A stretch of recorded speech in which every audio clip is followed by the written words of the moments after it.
Quel est le type de personnage féminin que vous préférez créer ou que vous préférez lire, en fait, que ce soit l'un ou l'autre, peut-être même pas tous les mêmes personnages? Pour moi, il n'y en a aucun. J'ai pas vraiment de type.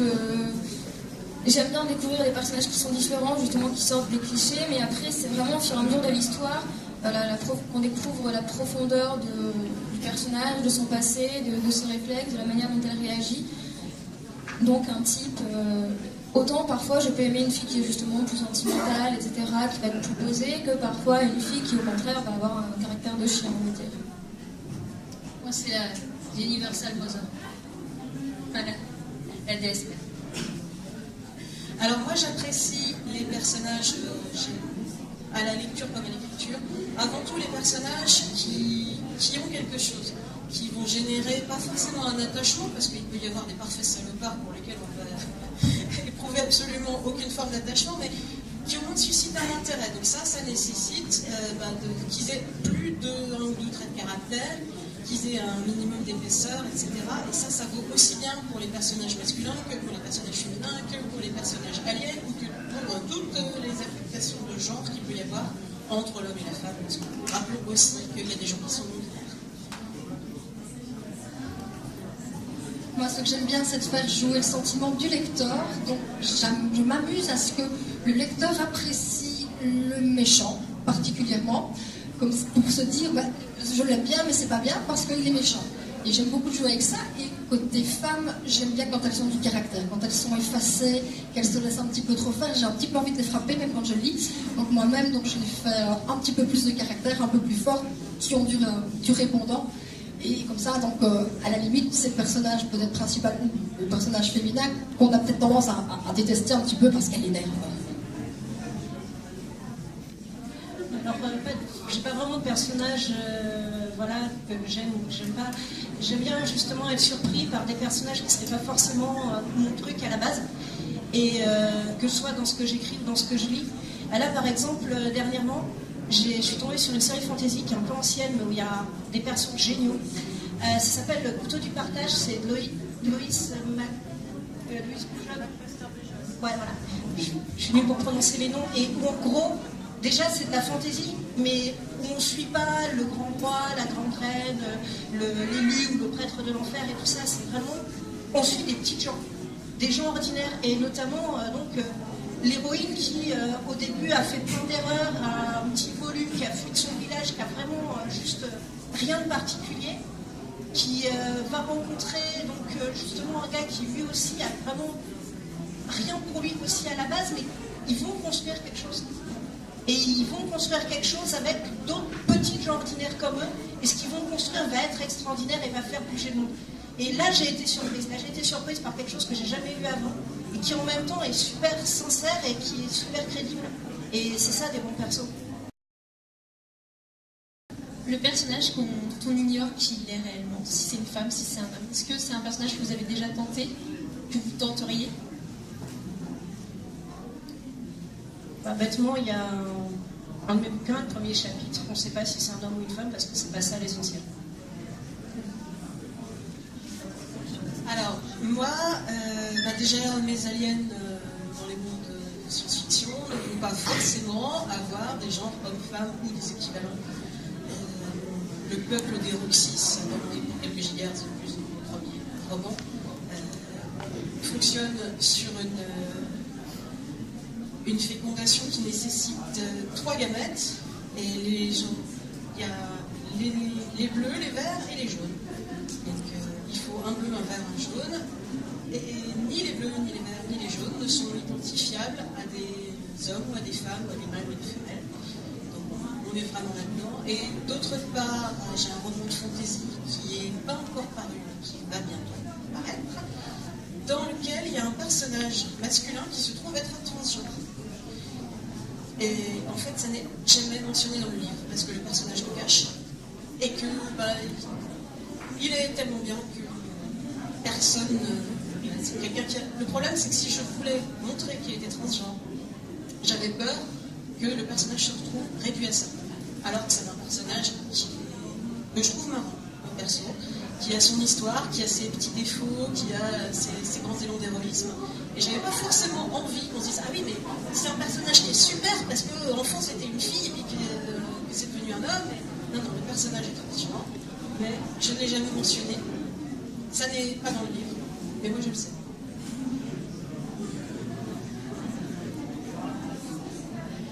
De mon côté, pour mes romans, je n'ai pas vraiment de différence. Donc, un homme est un homme, une femme reste une femme. Il y a les démons, bien évidemment. Il y a les anges, donc forcément, on peut jouer sur le côté asexué de la chose. Maintenant, c'est plutôt au niveau du bien et du mal que je vais jouer. Donc, le méchant sera peut-être le gentil, et le gentil sera peut-être le méchant. Parce que tout au fil des pages, on ne va pas savoir qui est réellement l'antagoniste dans l'histoire. Donc, voilà.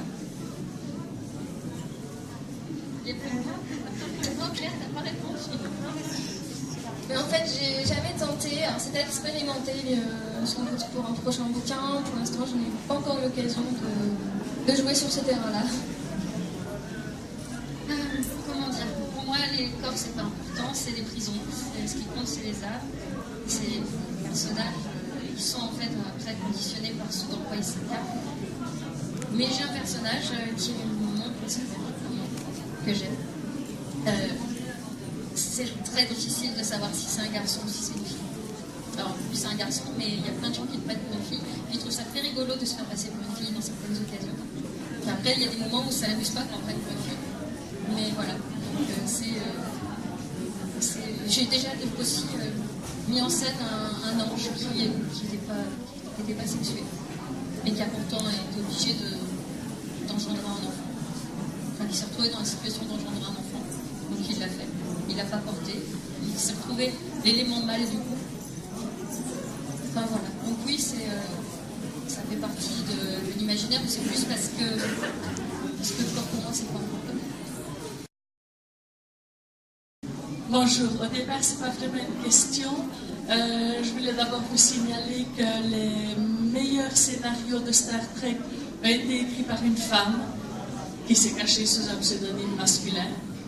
Ça reste quand même les meilleurs épisodes. La plus grande auteure de fantasy actuelle est Robinov. C'est une femme. Maintenant, en tant que lectrice, je vois quand même une grande différence quand je lis un auteur homme ou un auteur femme. C'est l'aspect technique de certains livres. Les hommes ont un plaisir à étaler des batailles technologiques, vaisseaux, moteurs, etc., etc. Je pense que ça, c'est un défaut que les femmes n'ont pas. Et pour ça, j'aime les auteurs féminins. Quelqu'un veut rajouter quelque chose? Merci beaucoup. Est-ce que il y a quelqu'un qui veut rajouter quelque chose, qui a des choses à dire? On sera ravis de vous accueillir sur nos stands et de vous présenter nos ouvrages. Voilà. Juste. Pour dire juste ce que tu as dit tout à l'heure, je pense qu'un des grands plaisirs de littérature de l'imaginaire en plus, c'est de sortir de sa carcasse pour devenir quelqu'un d'autre. Donc voilà, un homme, une femme, un ange. Et notamment, si vous voulez devenir des gens différents, je vous conseille vraiment ce que fait Nathalie ici. Parce que là, vous allez devenir des personnages que vous n'avez jamais rêvé d'être et ça va vraiment vous changer ce voyage.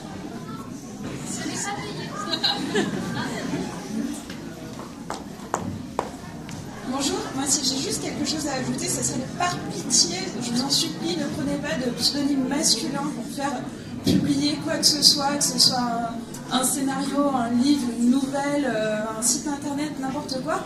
Ne soyez pas honteuse d'être une femme et de prendre un pseudonyme masculin, ça va juste continuer les préjugés des autres personnes sur le fait que ce n'est pas un terrain féminin. Je vous en supplie, ne jouez pas ce jeu, soyez fiers d'être des femmes, et plus vous le serez, plus les autres le seront, et après on arrivera à une vraie parité. Et personnellement, quand j'achète un livre, je ne regarde pas spécialement si l'auteur est un homme ou une femme, je me dis juste, ce livre a l'air sympa, je vais l'acheter. Donc ne jouez pas, ne rentrez pas dans ce jeu, je vous en conjure, merci. Oui, bonjour. J'ai souvent remarqué en lecture, en atelier d'écriture, qu'on dirait que les hommes se forcent parfois ou restent cantonnés à leur rôle de faire de l'action, faire des vaisseaux spatiaux, faire des trucs très scientifiques, très techniques, alors que les femmes, c'est l'inverse, on dirait qu'elles restent dans leur rôle de montrer des émotions, des sentiments, etc., des descriptions très poétiques. Alors, tout ça c'est très bien, mais c'est quand même beaucoup plus intéressant, beaucoup plus original, beaucoup plus riche d'avoir les deux dans un roman, dans une série ou dans un film. Donc ne pas rester cantonné sur tout ce qui est traditionnel et développer la psychologie des personnages. C'est pas grave si on est une femme et qu'on met plein de trucs scientifiques, c'est pas grave si on est un homme et qu'on met plein de trucs d'émotions. Et ce qui compte, c'est de faire quelque chose qui réunit un petit peu les deux et qui est d'autant plus intéressant. Donc voilà, merci.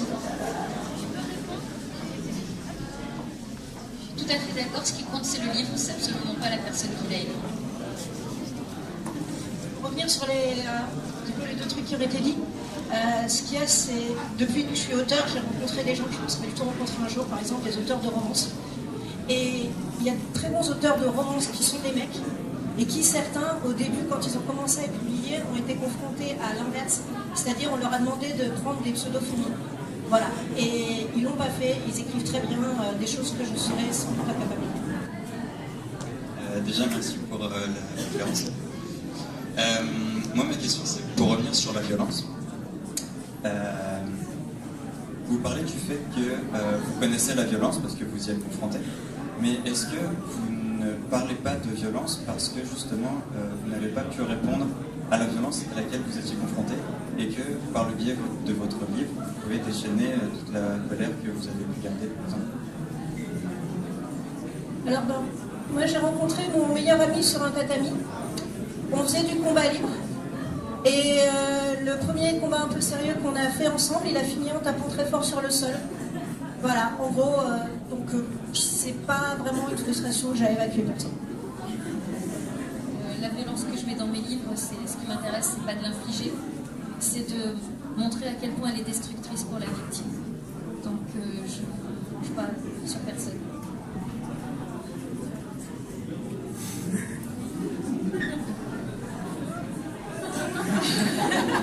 Mais comme je le disais, c'est pas forcément très naturel pour moi d'avoir recours à la violence. Bon, cela dit, qui dit intrigue dit généralement conflit, au moins dans une conception occidentale de l'intrigue. Et le conflit peut très bien être physique. Et en fait, je me suis rendu compte que une fois bien dans mon trip, en ayant bien réfléchi à la chose, j'arrivais sans trop de difficulté à me mettre dans la peau de quelqu'un qui combat. Pas forcément de quelqu'un qui combat bien, parce que je n'ai aucune expérience en sport de combat, donc j'ai avoir tendance à demander 2-3 tuyaux à des gens qui connaissent mieux que moi. Mais voilà, pour moi, c'est pas forcément quelque chose de très naturel, donc j'ai pas l'impression de me venger de quoi que ce soit. Donc ça va, ça fait partie des choses que je mets dans mon intrigue parce que voilà, ça va bien à ce moment-là et ça me vient. Je n'ai pas du tout l'impression d'exorciser quoi que ce soit. D'une façon générale, j'ai pas l'impression d'exorciser quoi que ce soit quand j'écris personnellement. J'ai envie de faire vivre des personnages, de faire vivre des intrigues, de montrer parfois des décors que j'ai envie de partager. Et en général, j'ai pour but que les gens sortent de mes livres plus heureux, plus accomplis, ou en ayant en tout cas gagné quelque chose par rapport à l'état dans lequel ils étaient avant. Donc je ne pense pas non plus qu'il y ait un exutoire ou une vengeance. Ça va vraiment dépendre des personnes, je pense. Juste rajouter un petit détail. J'ai un mari adorable, génial, que j'aime de tout mon cœur, qui est ceinture noire de judo, et donc qui pratique aussi la canne de combat. Et donc quand je dois écrire une scène de combat, enfin une scène où j'ai un... C'est pas vraiment un combat, c'est un personnage qui se fait agresser par un autre personnage, il est en situation d'infériorité, je lui dis c'est quoi la prise pour s'en sortir, donc il m'explique les mouvements, et mes affrontements comme ça, ils vont très vite. Parce que je pars du principe que les gens qui ont été formés au combat, ils connaissent les techniques pour se libérer, donc je passe très très vite sur cette forme de violence. ça dévie un peu du sujet, mais les amis qui sont de vrais bons combattants, hommes ou femmes, c'est génial justement donc jouer ces scènes et tout, et pour avoir des vrais combats. Et ce qu'on voit quand on bosse avec des vrais combattants, c'est qu'un combat, c'est pas comme dans un western à la Serge Léon, ça prend pas 300 ans, quoi. C'est vraiment, c'est rapide, c'est brutal, et c'est quelques coups pour, au choix, désarmer, pour pouvoir vraiment donc, incapaciter de personne, pour pouvoir la tuer si on veut aller jusque-là. Mais c'est pas joli, c'est pas beau, et c'est quelque chose de très différent des images d'Épinal. Voilà, ça prend vraiment pas 100 pages, et ça prend pas 3 heures. Bonjour, et merci pour cette conférence. Alors moi je voulais vous poser une question concernant les personnages féminins sombres, méchantes.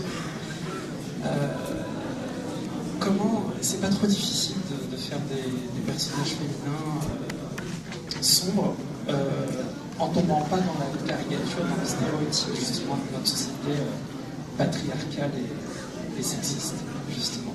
Est-ce que c'est pas trop difficile de s'y arriver? Comment vous faites? J'espère pas question n'est pas... je pense à... Alors ça c'est intéressant, moi j'ai remarqué qu'il y avait aussi un biais de perception. C'est qu'on voit la caricature beaucoup plus facilement dans un personnage féminin que dans un personnage masculin. On prend le même personnage, la même définition, la même caractérisation, on lui met un corps d'homme, on lui met un corps de femme, un nom d'homme, un nom de femme, et ben le personnage féminin va avoir tendance à être perçu comme plus caricatural. Donc il y a déjà ça. D'autre part, pour moi, un méchant, il va pas... J'ai beaucoup de mal à imaginer. Vous a donné les ténèbres et la misère. Non, ça, franchement, j'y crois pas. Le méchant, il est comme tout le monde, il est persuadé qu'il a raison et que ce qu'il fait est bien, pas forcément bien d'un point de vue moral, mais s'il le fait, c'est parce qu'il a une raison de le faire et que ça va apporter le bien au moins à un certain niveau. Et ben, ça marche aussi bien pour une femme. Si j'ai une méchante, j'en ai quelques-unes.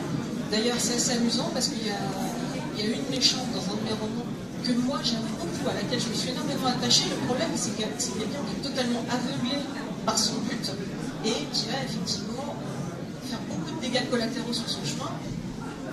Et généralement, les lecteurs me remontent le fait qu'ils la détestent absolument.